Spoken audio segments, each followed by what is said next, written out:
an associate professor of economics at Hawaii Pacific University. Mr. Ken Schoolland is also president of the International Society of Individual Liberty. He authored the award-winning The Adventures of Jonathan Gullible, a free market odyssey, which has been translated into over 50 languages. Do you know Ken has been working as the radio host back in which year? Throughout the 1980s, yeah. 1980s, can you imagine he was a radio host?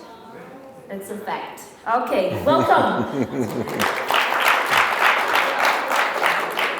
That's a rather old bio. They're calling it still the International Society for Individual Liberty. When we had to, that was ISIL, and we got hacked because everybody thought we were the terrorist group in the Middle East, so we changed our name to Liberty International.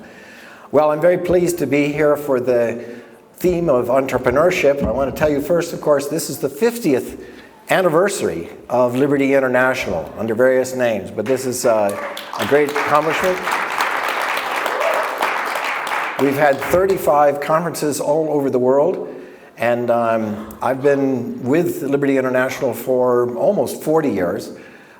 Jim Elwood has been here longer, and I am very pleased to say that it exists. I joined it for the purpose of reaching out with free market ideas, libertarian ideas, all around the world, to network with people, to spread ideas, to receive ideas, and essentially to meet with a family of people who were encouraging. I mean, we all the time are fighting with status all over the world, but here we get to meet among family of friends who we can share ideas, we can even dispute things, but we remain friends because we're all striving for the same kind of goals.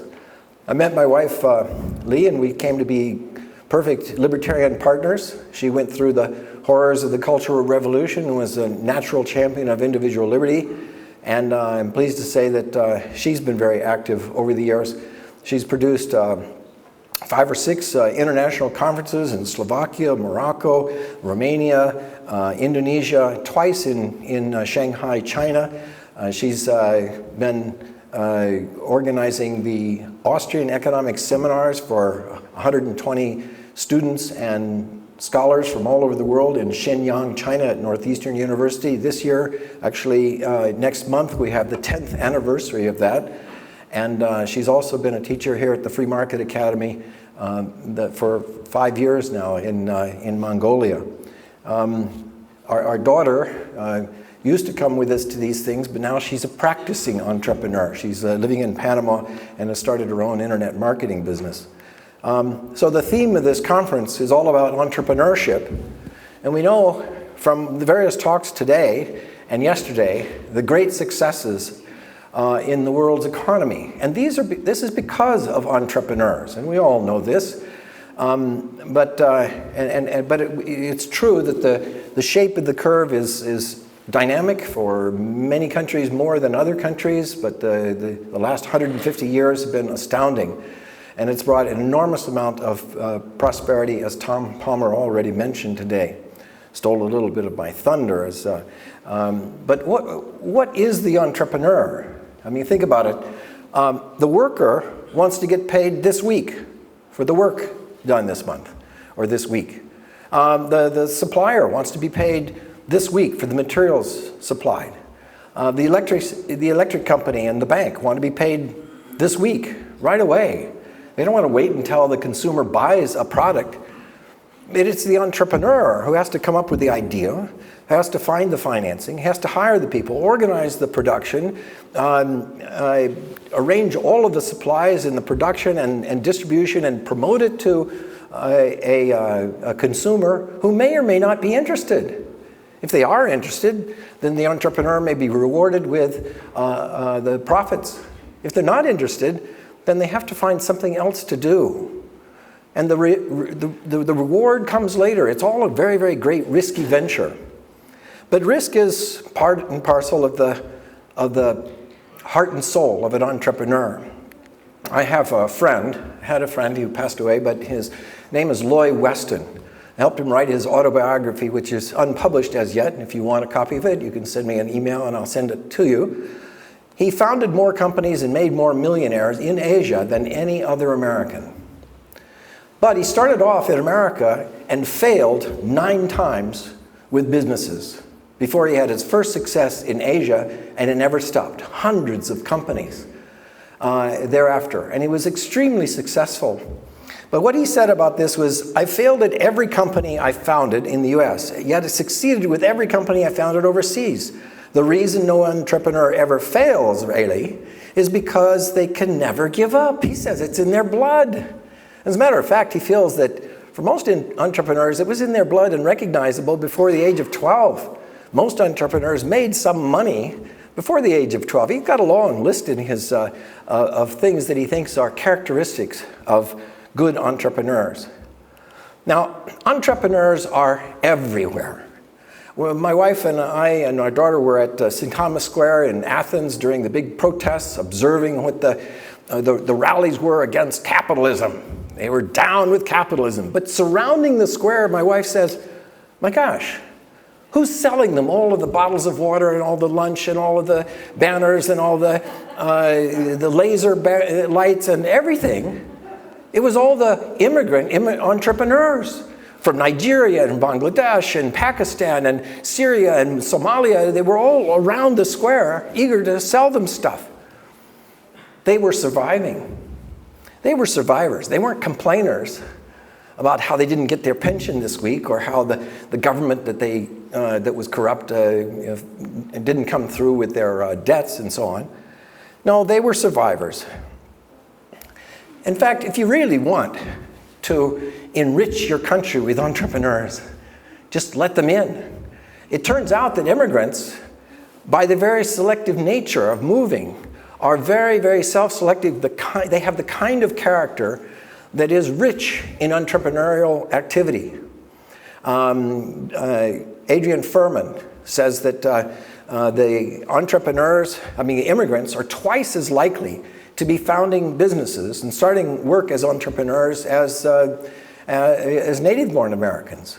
And why? He says the sort of people who migrate have a different pattern of motivation, abilities, and adjustment. They are hungrier, more risk-taking, and more hardy.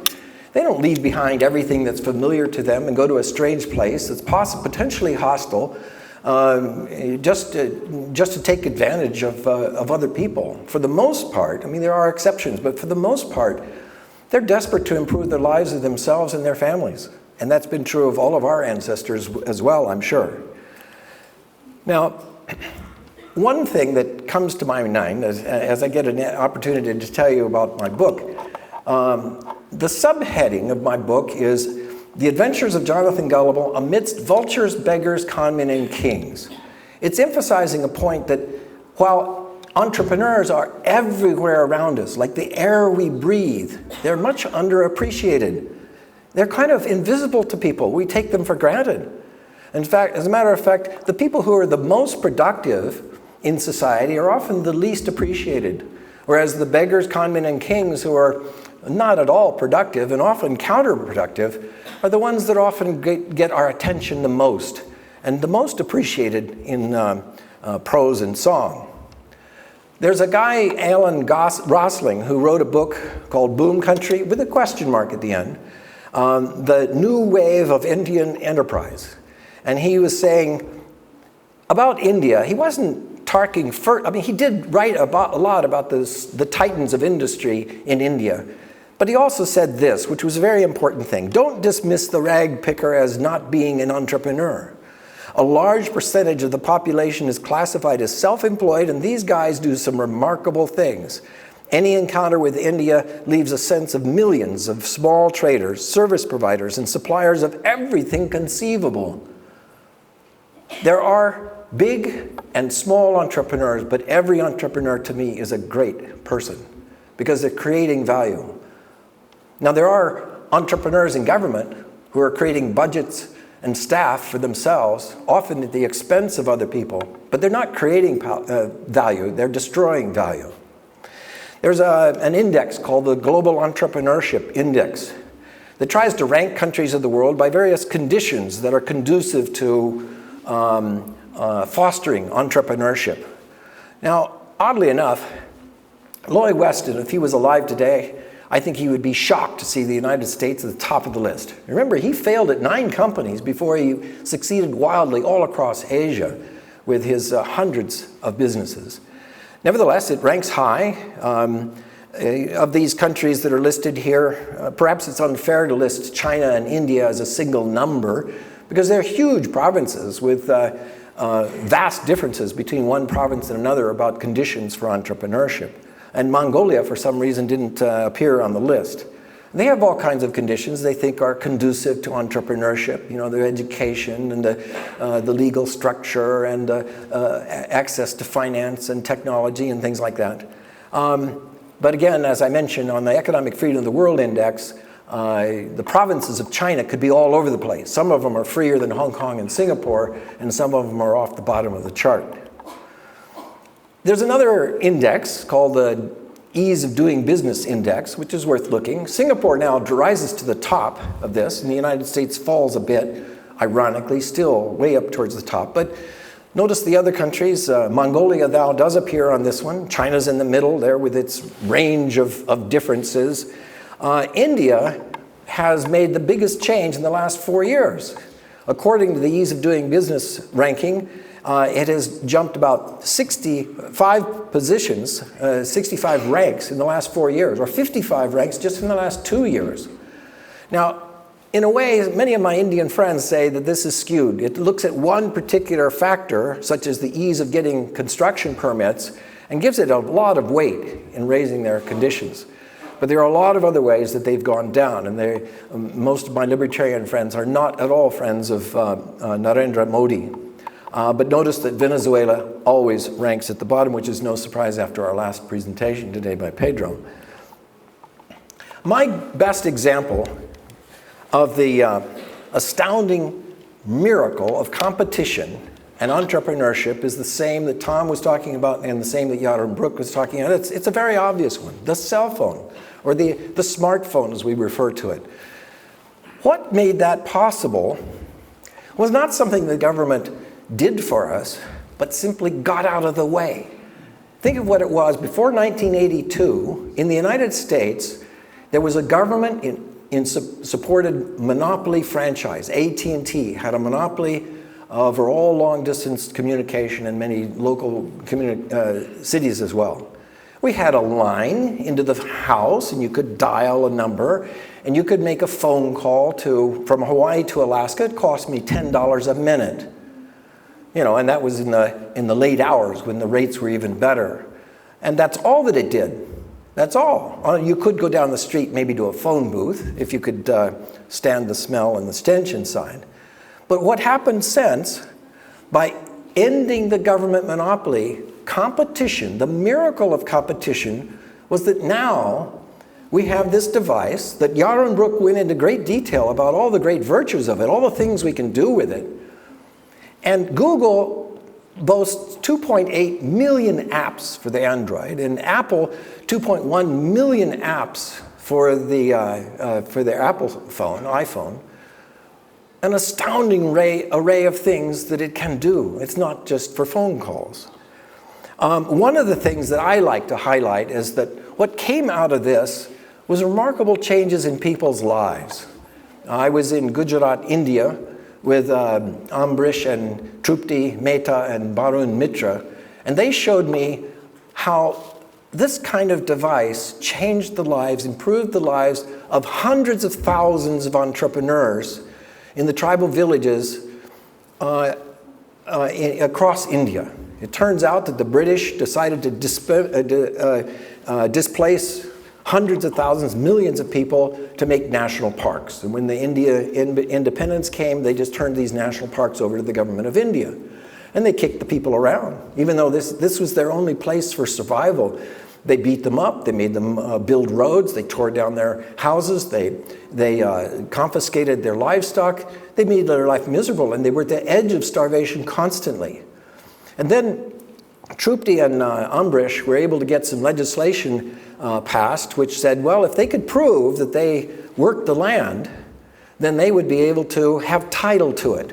The legislator said, there's no way that they're going to be able to prove, these poor, destitute villagers aren't going to be able to prove that they worked the land, until Google Maps mapped the whole of the country, the whole of the world, and then with this little handheld GPS device, they were able to get the coordinates by just walking around the land that they worked and plotting those out on those Google Maps, and they proved it to the officials in India. At first they tried to deny it, but then the courts sided with them, and they were given title to their land. Now by the millions of people who now are able to own their land and therefore develop it. They have dug wells, they've built houses, they've got solar-powered irrigation, they've got tractors, they've got a cell phone that can bypass all of the middlemen and get directly to the market at the time and the price that's best for them.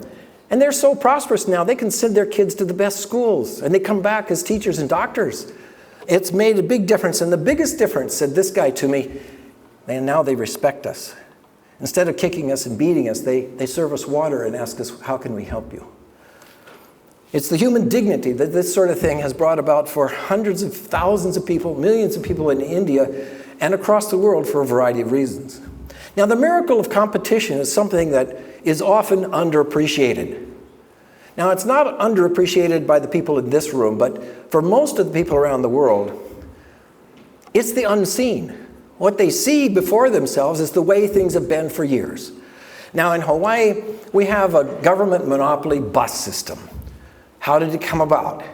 In 1940, the Public Utilities Commission served the largest bus company by saying, okay, we're going to outlaw all the competition to the bus. There were other bus companies. There were jitneys all over Honolulu. They were serving the public. And the public turned out in the big hearing and they said, keep the competition. They're better prices, better, more friendly. They're good services. They go up further up in the valleys later at night. Leave the competition. By the next morning, and after I suspect some bribes, they issued a cease and desist order against all public transportation except the one favored bus, which soon started losing so much money that they sold out to the city, and now the city subsidizes every ticket, owns the buses. The city owns the buses and subsidizes every ticket sale. For every $1 of ticket sales, they pay $10 of subsidy to keep it operating. And it still doesn't serve the public. They can't service people. They don't come on time. They're crowded. They're inefficient. They break down. So they say, oh, we're going to solve the problem. I suggest solve the problem, end the government monopoly. No, their solution is a railroad. A 20-mile railroad for $9 billion. That's the most expensive transit project in the world. And as a matter of fact, it's so desperately bad, three times cost overruns, years late in production, and now 3 federal investigations of corruption related to the construction contracts. Now, the irony of all of this is that Hawaii used to have a private railroad system called the Oahu Railroad that existed for 80 years, covered 70 miles, not 20 miles, 70 miles, and serviced people all over the country. The great thing about that was that it was private. It didn't cost the taxpayers anything. It serviced the people totally privately. But you know what put it out of business? The government building roads. They said, oh, it's the government's task to build roads for people so that it'll be a subsidy to the automobile business and to the buses. But the railroad was put out of business. So now what's the solution? Oh, we're going to build a government railroad for $9 billion. And that's only the beginning, not to mention the cost overruns. The government has been involved in almost every country in the world, widespread in transportation. I say, simply open up to the market, and all the miracles of the market you could expect in communication, you could also have in transportation. We're seeing glimpses of that with Uber and Lyft against the taxi industry. It could be widespread across everything, but no. Every time the private sector started some kind of transport system, building the first roads in America, building the first canals in America, building the first railroads in America, building the first airplanes in America, the politicians saw it as a way, a cool new idea to take over and subsidize it to benefit their cronies. And in every case, they so swamped the business that the the canals overwhelmingly went bankrupt. The railroads that the government built and subsidized overwhelmingly went bankrupt. As a matter of fact, 3 transcontinental railroads that people often say today, oh, had to be built by government to unite the country across Indian land, had to be built by government. And they built them with massive amounts of money, massive amounts of land. The amount of land that they gave the railroad companies was equivalent to the size of the state of California. Plus 30% of the expenditure was spent on shooting Indians to get them out of the way. All of those transcontinental railroads went bankrupt. The one transcontinental railroad that didn't require a single dollar of subsidy, that didn't go bankrupt, was James Jerome Hill's private railroad, built with the financing from Holland and England, that came in and made friends with the Indians, settled settlers along the way. So it was an economic justification, not just a political justification for existence. And that's the way it should be all across the world. Well, let me ask a little bit about who it is these politicians are. Generally speaking, do you trust the campaign promises of politicians? How many people say, well, yes, I do? How many people say, well, no, I don't? Okay. Generally speaking, an honest politician is more likely to win an election than a dishonest politician. How many people say, well, yes? How many people say, well, no? Generally speaking, the moral standards of politicians are higher than my own moral standards. How many people say, well, yes? How many people say, well, no? What a surprise. It's not just in a room of libertarians that I get that answer. I get that answer everywhere. In my classes or anywhere where I give this talk, I talk about things, who trusts politicians? Nobody. They're scoundrels. Everybody knows that. In fact, in the national surveys, we ask people, well, what are the ethical standards, the honesty and ethical standards of people in different professions? Politicians always rank near the bottom, just slightly ahead of prostitutes and car salesmen. Then I ask this question. Generally speaking, do you trust that the government will do good and necessary things for the country? Okay, I'll ask. How many people say yes? How many people say no? Okay, this is a group of libertarians. Generally, among my students and everywhere else that I give outside of addresses to libertarians, I always get an answer, yes, well, of course. Look at this disconnect. You've got a group of people that are scoundrels. Nobody trusts them. They think they have low moral standards, and yet you always think that what they're going to put together in their halls of government are going to be great and wonderful things. Well, frankly, this is a disconnect, which Bachelun said yesterday had to do with viewing the government as a religion. Because it disconnects you from rational thought. Now, last week, my wife and I met with Sheng Shui, a Chinese activist who is determined to keep the memory of Tiananmen Square alive, so that people don't forget the thousands of people who died there. And she said in her comments to us, the government depends on 3 things. Number 1, lies. Number 2, violence. And 3, social control. The control of your friends and family. Now, I think that she's really right about that. And libertarians have a guide through the political lies, and that's what I call, or what is called among libertarians, the non-aggression principle. Apply that, and you can find out where the lie is. For example, if I don't have the right to steal Dashka's money, then I don't have the right to ask Matthew to steal it for me. It's still stealing. And therefore, even if Matthew is a government official, he still has no right to steal from him, even if he relabels it taxes. So let me ask some questions here. What percent of government spending is wasted, badly spent or unnecessarily spent? Okay, I'm going to go down here. How many say that, well, 0% is wasted? Everything the government spent is good and necessary. I mean, what could I expect from this group? Okay. All right. How many people say that 10% of what the government spends is wasted or unnecessary? How many say that 20%? 30%? 40%? 50%? 60%? 70%? 80%? 90%? 100%? Okay. Well, clearly, we have a task ahead of us. For all of us, regardless of the percentage, I think we all agree that the government doesn't have to steal so much. And it's our way to show how the markets, through the entrepreneurship of the markets and the miracles of competition, can provide better alternatives to everything that the government does. Thank you.